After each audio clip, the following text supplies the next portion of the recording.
Okay, so I'm going to try something new for this video. So I'm not 100% sure how it's going to work, but we are going to, in this video, cover genetics. So this is our 9th unit at this point. We're going to go through kind of how genetics work, how our traits are passed down from our parents to ourselves to our children, and how the combination of what traits you get determines what you are going to look like as an individual. So the first thing I want you to do is kind of a bell ringer, kind of an intro question. Take a look at these two deer, especially if you are a avid hunter. I know I was out hunting over Thanksgiving break, but you notice over here we have a white-tailed deer, and over here we have a different colored white-tailed deer. So take a minute, answer the questions about what differences do you notice between the left and the right, and what do you think is causing the deer on the right to be white. Okay, so you can see that on the left we have a normal white-tailed deer. Normally they have the brown fur color, couple white spots here and there, but on the right we have an albino deer. So if you know anything about albinism, albinism is a disease or a genetic trait in which you lose or you are unable to produce pigment, which is why they turn out white instead of brown. They don't have the right coloration. So you may have seen this a lot in things like rabbits. If you've ever seen a white rabbit with red eyes, that is also albinism. So this is a trait that is passed down over different generations. And that's kind of what we're going to be looking at in this unit. So overall, we have 4 different lessons that we're going to cover over the course of this unit. This unit will probably take about a week or so. The first one that we are going to cover today is just the basics of genetics. So a lot of review of things like Gregor Mendel, who he is, what he did for genetics, and then a little bit into his laws and how he determined how traits were being passed down in his pea plants. The next thing we'll move into then tomorrow will be predicting inheritance using Punnett squares and pedigrees. Then we will jump towards the end of this week into the debate between nature versus nurture and how many people are currently debating whether our traits come from our what is passed down from our parents or whether it comes from the environment and how the environment affects us. And then the last thing we will do next week is talk about genetic modification and how we are able to change out different genes within organisms to make them behave or appear a little differently. So our unit question is, how can one predict observed patterns of inheritance? So breaking this down, to predict is just to kind of educated guess about the future. So predicting that it's going to snow based on, weather patterns and things like that. Predicting observed patterns. A pattern is going to be a reoccurring, something that is reoccurring. So for example, if you have a pattern on your shirt, if you have different like circles or squares or stripes, different patterns are going to repeat a lot. You can also see patterns in like your behavior. If you wake up every morning with the same routine, you drink the same amount of coffee, go jump on the bus at the same time, that will be another pattern. Will be a very repetitive set of events that you can track over time. We were going to observe these patterns of inheritance and kind of predict how they affect us as individuals. So like I said, the first thing we are going to start talking about is Gregor Mendel and his pea plants. So I'm going to format this kind of like a story. So once upon a time, back in the mid-1800s, there was a monk named Gregor Mendel. And Gregor Mendel, being a monk, he was very religious, even though he was a scientist. And he really liked to garden. So he worked at the University of Vienna over in Austria. And he spent time working on plants, especially on pea plants. And over time, he started to notice that there were different trends that were appearing in all of his plants. For example, he noticed that in his pea plants, he had a couple of different traits that kept popping up. For example, some would have really smooth peas, others would have really wrinkly peas. Some would have green peas, some would have yellow peas. Other ones would be either really tall or really short. They may have pink or purple flowers or white flowers. They may have flowers on the sides of the stem versus the top of the stem. So a lot of different traits that he noticed in his actual pea plants. And pea plants are usually really good for observing these because it's usually one or the other for them. There's a lot of contrasting traits between them. And he noticed that over time, there was a very specific pattern of inheritance that passed traits from one generation to the next. So if he bred two parents together and got a whole bunch of offspring, those offspring will have some combination, either one or another, of the traits that the parent had. Once he bred those offspring, the traits would continue to be passed down over time. And he discovered that if plants self-pollinated, they produced identical offspring. And he called this true breeding. So this is like the cloning that we talked about back in meiosis, where we are combining the sperm and egg, so the pollen and the eggs of one flower. If you know anything about flowers, flowers have male and female parts to them, so you are able to breed them with themselves. But this true breeding is going to create exact copies of your offspring. Other plants, on the other hand, he decided that he wanted to cross-pollinate. So cross-pollinating then is when you take the pollen of one flower and you take it over and combine it with the female parts of another flower. So bees do this a lot, where you can see we have bees that are collecting pollen and other things from one of these lilies, take that pollen over to a different lily where it is deposited and they can reproduce. So this one would be sexual reproduction, not asexual reproduction. And the results of his cross-pollination experiments determined that there were certain patterns that in how the traits were inherited by the offspring. And this introduced him to the study of genetics. So at this point, genetics was discovered by Gregor Mendel. Gregor Mendel is usually thought of as the father of modern genetics, and he's the one who is usually credited with discovering genetics. So, looking at one of his experiments, let's say he crossed a pea plant that had yellow peas and green peas. And you see in this first generation, this F1 generation, you can see that he had 4 different peas that all came out yellow. Even though we had a green parent, we came out with 4 yellow. Well, then if we take one of these peas and we true breed it, we cross it with itself, we take 4 of those samples. 3 of them are yellow, but 1 of them is green. So this green actually skipped a generation. And we're going to see this a little bit when we actually talk about like what's happening here. That this pattern was actually pretty normal for his types of experiments. So we end up with no green in this middle, in this first F1 generation, but once we back cross it with itself, then we get green again. So if we take this a step further and we back cross all of these F2 with themselves to create the F3 generation, we get the first one has all yellow, so nothing new there.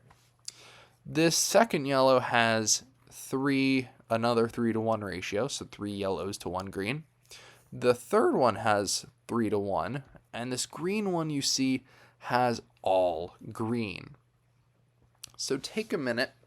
Why do you think there are so many more yellow peas than there are green peas? So take a minute, think about that, and then we will discuss it. Okay, so looking at these, each of these crosses you can think of as kind of like this first one, combining this pea with another one. So in this first cross, we combined yellow with itself, so yellow with yellow, and we produced all yellow.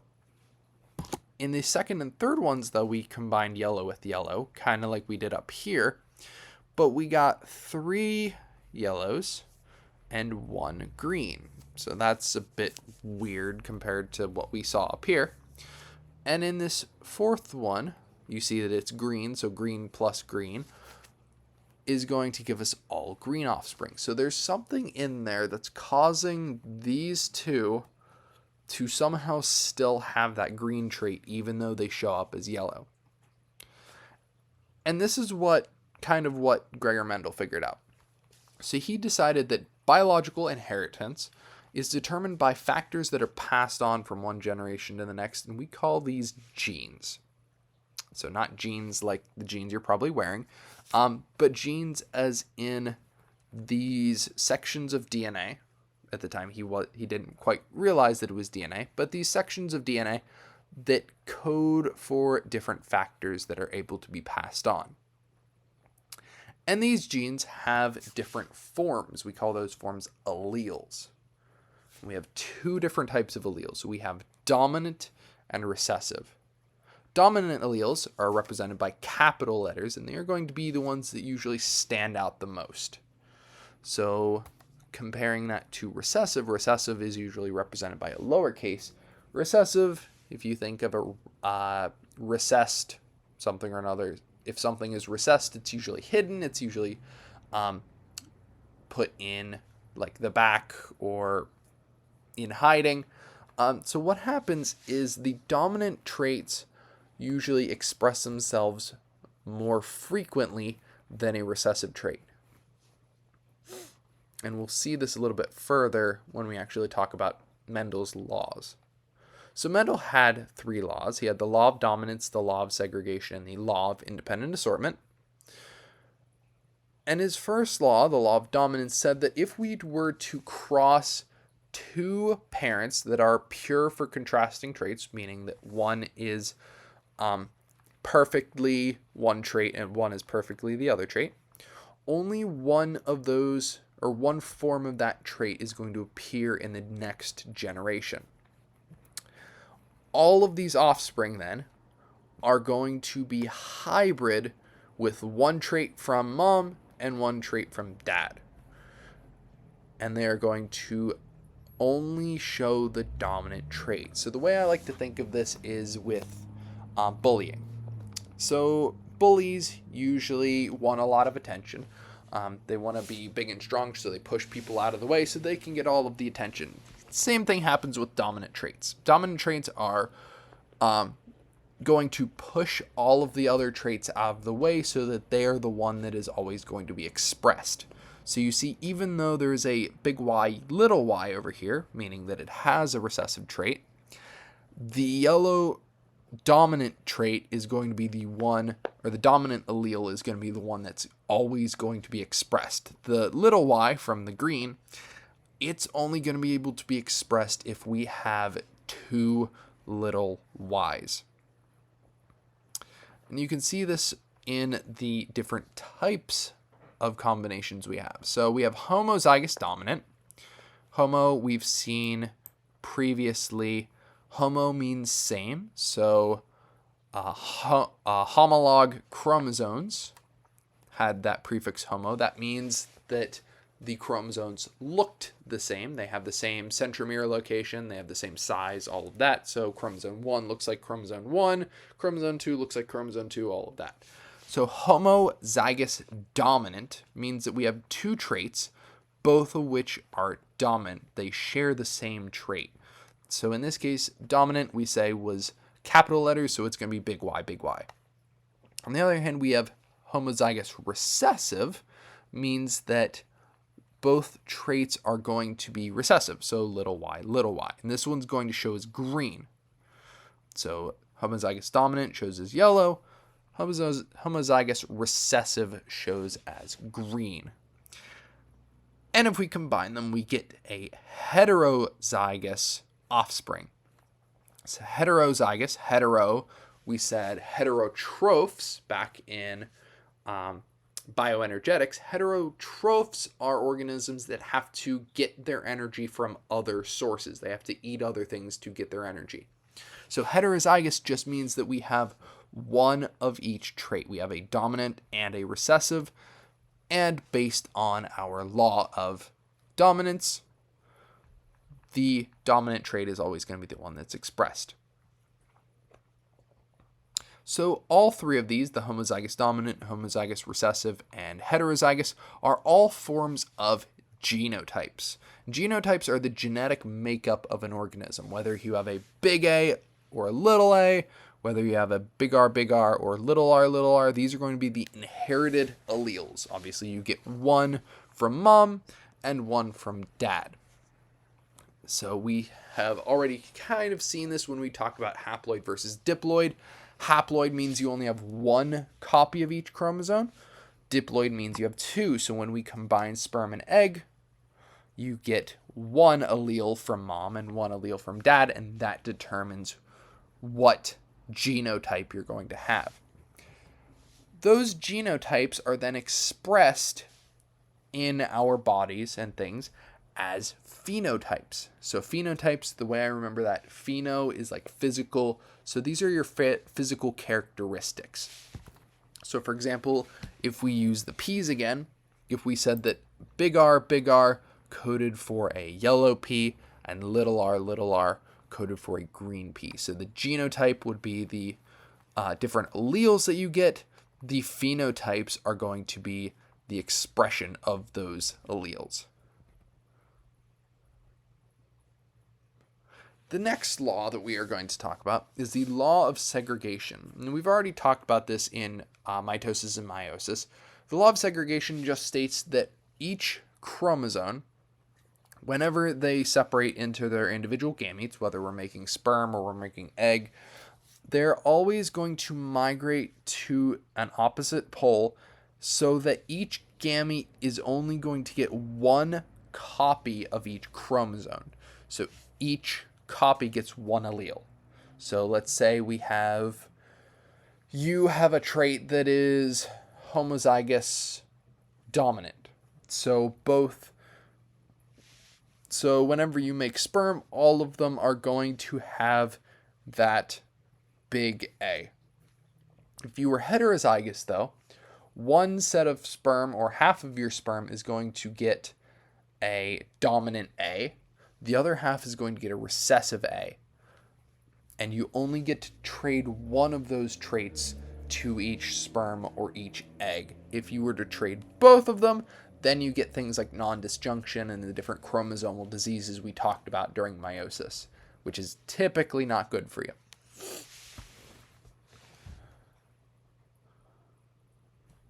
And the last law and the last thing we are going to cover in this unit is in this video is the law of independent assortment. So this one goes along with our law of segregation. And the law of independent assortment states that alleles are assorted independently because the homologs, the homologous chromosomes, within one pair of chromosomes are going to move to opposite sides, and they are going to not influence how each one moves. So reiterating, homologs are going to separate, and the way that they separate is not going to be affected by any other pairs of homologous chromosomes. So for example, let's say that you and a friend are in a class together and the bell rings and you have to go your own way. So each person is going to separate and go to their next class. You may have classes together, you may not, but no one else is going to affect which direction you go to get to that class. That's kind of how this is working. So we have chromosomes that are going to move either to one sperm or one egg and not the other. And as a result, nothing else is going to affect how they move.